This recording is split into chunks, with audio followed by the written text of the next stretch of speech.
அனைவருக்கும் வணக்கம். இன்னைக்கு பார்த்தீங்கன்னா நம்ம சேனலில் நேற்று நான் செஞ்ச அமாவாசை வழிபாடு தான் காட்டியிருக்கேன். இந்த அமாவாசை வழிபாடோட ஒரு முக்கியமான விஷயத்தையும் சொல்ல போகிறேன். அது என்ன அப்படின்னு பார்த்தீங்கன்னா, தம்ப்நெயில் பார்த்துருப்பீங்க. இந்த ஒரு நபர் நம்ம வீட்டில் இருந்தாங்க அப்படின்னா நம்ம வீடு பார்த்தீங்கன்னா ஒற்றுமையாக இருக்கும். அதாவது ஒரு குடும்பம் ஒற்றுமையாக இருக்குது அப்படின்னா அந்த வீட்டில் உள்ள எல்லாருமே காரணமாக இருக்க மாட்டாங்க. ஒரே ஒரு சில கேரக்டர் மட்டும் அந்த வீட்டில் இருப்பாங்க. அந்த மாதிரி ஒரு கேரக்டரை பற்றி தான் நான் பேச போகிறேன். ஸோ வாங்க வீடியோக்குள்ளே போகலாம். இன்னைக்கு பார்த்தீங்கன்னா, அதாவது வெள்ளிக்கிழமை ஆயில்ய நட்சத்திரம். அது வாராகி அம்மனுடைய நட்சத்திரம்.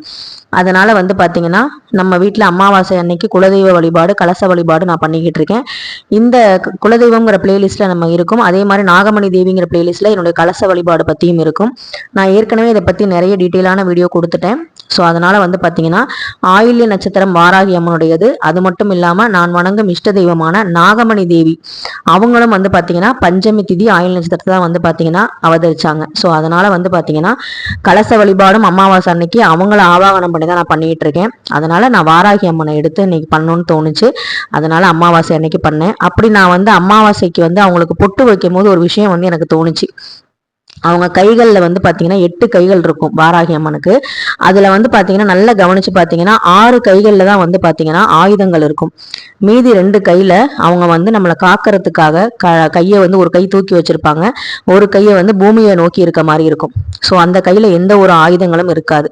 நம்மளை அரவணைக்கும் போது அதுக்கு ஆயுதங்கள் எதுவுமே தேவைப்படாது அப்படிங்கிறதுக்காகவும், ஆயுதங்கள் மட்டுமே நம்மளுடைய மூலதனம் கிடையாது, எல்லாமே இழந்தாலும் நம்முடைய கைகள் நமக்கு துணையா இருக்கு அப்படிங்கிறத நேத்து நான் வாராகி அம்மன் இத்தனை நாளா நான் பொட்டு வச்சிருக்கேன். ஆனா இந்த நாள்ல அந்த அமாவாசை அன்னைக்கு வாராகி அம்மன் நட்சத்திரத்தை அன்னைக்கு எனக்கு அந்த தாய் உணர்த்தினாங்க. எத்தனை விஷயங்கள் நம்மளை விட்டு போனாலும், ஆயுதங்கள் நமக்கு கூட இல்லாட்டியும், நம்மளுடைய சொந்த பந்தங்கள் நமக்கு இல்லாட்டியும், நம்மளுடைய கைகள் நமக்கு துணையா என்னைக்குமே இருக்கும். அதான் தன் கையே தனக்கு உதவின்னு சொல்லுவாங்க இல்லையா? அதுதான் பாத்தீங்கன்னா நேற்று வாராகி தாய் எனக்கு உணர்த்தின ஒரு விஷயம். அதை உங்ககிட்ட ஷேர் பண்ணேன். அவ்வளவுதான். இந்த கலச வழிபாடு பாத்தீங்கன்னா நான் 10 வருஷத்துக்கு மேல பண்ணிக்கிட்டு இருக்கேன். ஸோ பாத்தீங்கன்னா இதை பத்தின டீட்டெயில் எல்லாமே நாகமணி தேவி அப்படிங்கிற பிளேலிஸ்ட்ல இருக்கும். கண்டிப்பா செக் பண்ணி பாருங்க.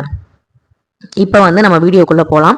நான் சொன்ன மாதிரி நம்ம குடும்பம் ஒற்றுமையா இருக்கு, ரொம்ப சந்தோஷமா இருக்கு அப்படின்னா அந்த குடும்பத்துல பாத்தீங்கன்னா நாத்தனார், மாமியார், மாமா, மச்சான், அதுக்கப்புறம் பாத்தீங்கன்னா அத்தை, மாமா, இந்த மாதிரி நிறைய உறவுகள், சித்தி, சித்தப்பா, பெரியம்மா, பெரியப்பா, இப்படி எல்லாமே இருப்பாங்க இல்லையா?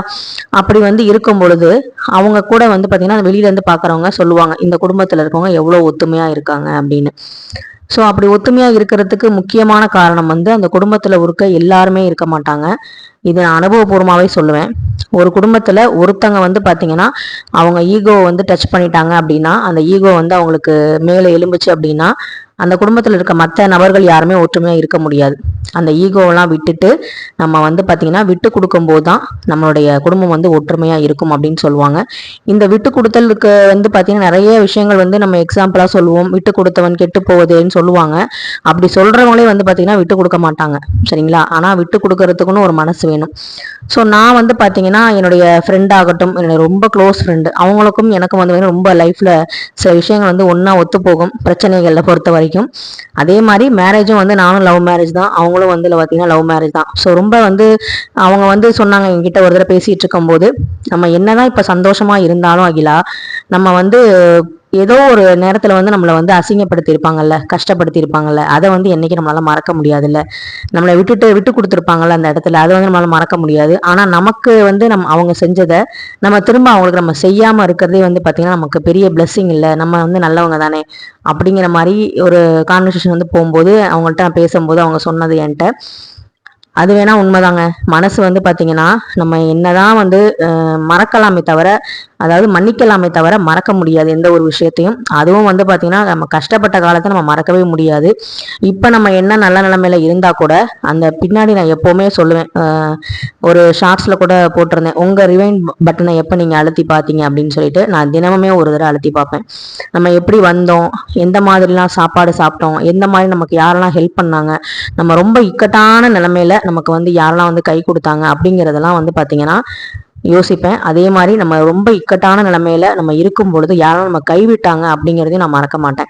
ஸோ இந்த மாதிரி விஷயங்கள்லாம் போயிட்டு இருக்கும்போது எனக்கு வந்து பார்த்தீங்கன்னா இந்த பூவுடன் சேர்ந்த நாரும் மணக்கும்பாங்க இல்லையா, அந்த மாதிரி வந்து பார்த்தீங்கன்னா எனக்கு வந்து வெட்டு ஒன்று துண்டு ரெண்டு இந்த மாதிரி தான் வந்து நான் பேசுவேன் எப்போவுமே. அது என் கூட இருக்கவங்களுக்கு தெரியும். ஸோ வந்து பார்த்தீங்கன்னா இப்படியே தான் நான் இருந்துட்டு இருந்தேன். ஒரு காலகட்டத்தில் என் கணவர் சொன்னார், நமக்கு வந்து சொந்த பந்தம்லாம் வேணும், நமக்கு எல்லாரும் வேணும் அப்படின்னு சொல்லி அடிக்கடி சொல்லிகிட்டே இருப்பார். ஏன்னா நாங்கள் காதல் திருமணம் செய்யும் பொழுது எந்த சொந்தமும் நம்மளை வந்து ஆதரிக்கலை அப்போதைக்கு. ஸோ வந்து பார்த்தீங்கன்னா அதனால கொஞ்சம் வந்து மன கஷ்டத்தில் இருக்கும் இல்லையா, அந்த கோவம்லாம் நமக்கு இருக்கும் இல்லையா, அதனால நான் வந்து அப்போ வந்து நான் அக்செப்ட் பண்ணலை. அதுக்கப்புறம் வந்து பார்த்தீங்கன்னா குடும்பம்லாம் வந்து சேர்றதுக்கு நிறைய விஷயங்கள் வந்து என் வீட்டுக்காரர் எவ்வளோ தூரம் விட்டு கொடுத்தாரு, எந்த மாதிரி விஷயங்கள்லாம் வந்து அவர் பார்த்தீங்கன்னா ஒதுங்கி போனார் அப்படிங்கிறத நான் வந்து பார்த்தேன். இவ்வளோ பொறுமையாக வந்து செய்கிறதுங்கிறது ஒரு பெரிய விஷயம்னு நான் யோசித்தேன்.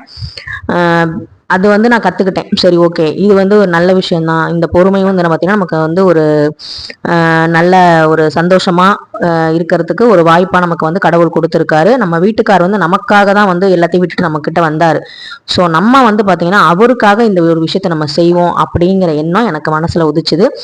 அந்த நாள்லேருந்து எனக்கு அந்த ஈகோங்கிற ஒரு விஷயமும் அந்த கோவங்கிற விஷயமும் இல்லாமல் இப்போவும். ஆனால் வந்து பார்த்தீங்கன்னா ரொம்ப வந்து நாங்கள் 2 பேரும் வந்து புத்தரோ இல்லை காந்தியோன்னு சொல்ல வரல. ஏன்னா வந்து பார்த்தீங்கன்னா எங்களுக்கும் கோவம் வரும்.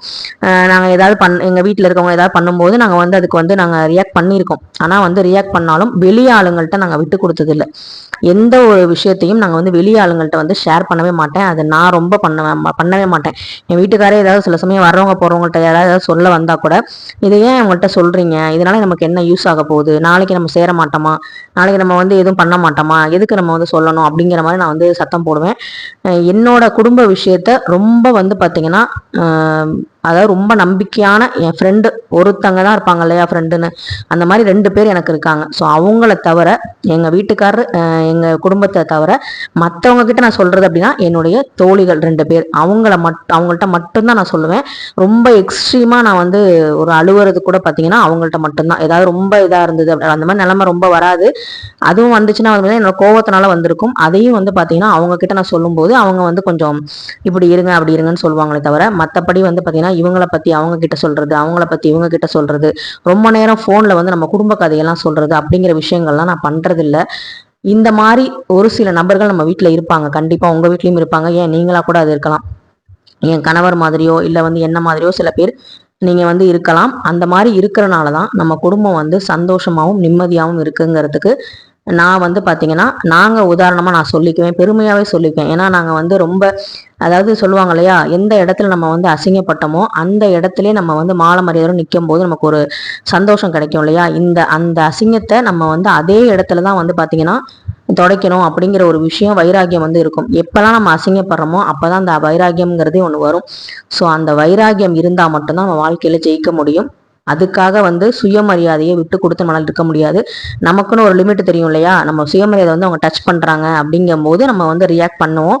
நானும் பண்ணியிருக்கேன், எங்க வீட்டுக்காரர் அந்த மாதிரி பண்ணியிருக்காங்க. ஸோ வந்து பார்த்தீங்கன்னா எங்க கோவத்தை வெளிப்படுத்துவோம். எங்களுக்கு வந்து இது ரொம்ப முக்கியம், மரியாதை ரொம்ப முக்கியங்கிறத நிறைய விஷயங்கள் நாங்கள் ஆணித்தனமாகவும் சொல்லியிருக்கோம். அதுக்காக குடும்பத்தில் இருக்கவங்க வந்து பார்த்தீங்கன்னா மற்றவங்க கிட்ட வந்து அவங்கள குறை சொல்லி பேசுனது இது வரைக்கும் நாங்கள் கிடையாது. நேரடியாக அவங்க கிட்டே தான் சொல்லுவோமே தவிர வெளியில வந்து நாங்கள் யார்கிட்டையும் சொன்னது கிடையாது. இந்த மாதிரி உங்க குடும்பத்தில் கண்டிப்பாக யாராவது ஒருத்தவங்க இருப்பாங்க. உங்க கணவரோ இல்ல நீங்களோ இல்ல உங்க மாமனார் மாமியார் இவங்கெல்லாம் இருக்கும்போது உங்களுக்கு வந்து பாத்தீங்கன்னா அந்த குடும்பம் வந்து ஒத்துமையா இருக்கும்.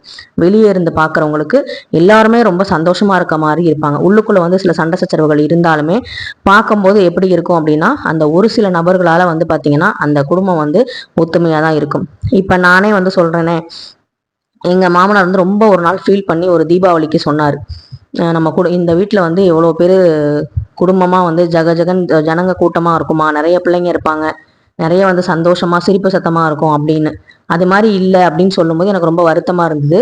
அதுக்கு அடுத்த வருஷம் நாங்கள் வந்து பார்த்தீங்கன்னா எங்கள் விஷயத்தெல்லாம் நாங்கள் வந்து மாமாவுக்காக இதை செய்யணும், அப்பாவுக்காக அதை செய்யணும் அப்படின்னு சொல்லிட்டு நானும் என் கணவரும் முடிவு பண்ணி அவங்க சொன்ன ஒரு காரணத்துக்காக நாங்கள் எல்லாத்தையும் விட்டுட்டு நாங்கள் வந்து திரும்ப வந்து எல்லாருக்கூடையும் நல்லா பேசி சந்தோஷமாக வந்து இப்போ இருக்கோம்.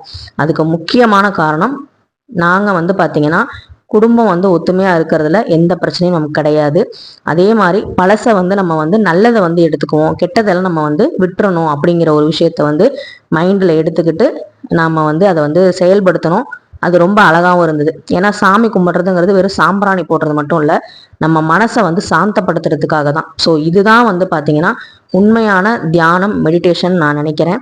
ஸோ வந்து பார்த்தீங்கன்னா நம்ம போய் ஒரு கண்ணை மூடிட்டு உட்காரனால நம்மளால வந்து பார்த்தீங்கன்னா எந்த ஒரு மனுஷங்கள்ட்டையும் நம்மளை வந்து அன்பை சம்பாதிக்க முடியாது. சில நேரங்களில் 5 விரலும் நம்ம கையில் இருக்க 5 விரலும் ஒன்றா வந்து இருக்கா, இல்லை சரி ஓகே இவங்க இப்படி தானா, இவங்கள்ட்ட இந்த மாதிரி பேசிட்டு அது அந்த லிமிட்டோட இருந்துக்குவோம். நம்ம வீட்டில் ஒரு பிரச்சனையா அது வந்து நம்மளா பேசி தீர்க்கணும், மற்றவங்களை வந்து உள்ளே விடக்கூடாது.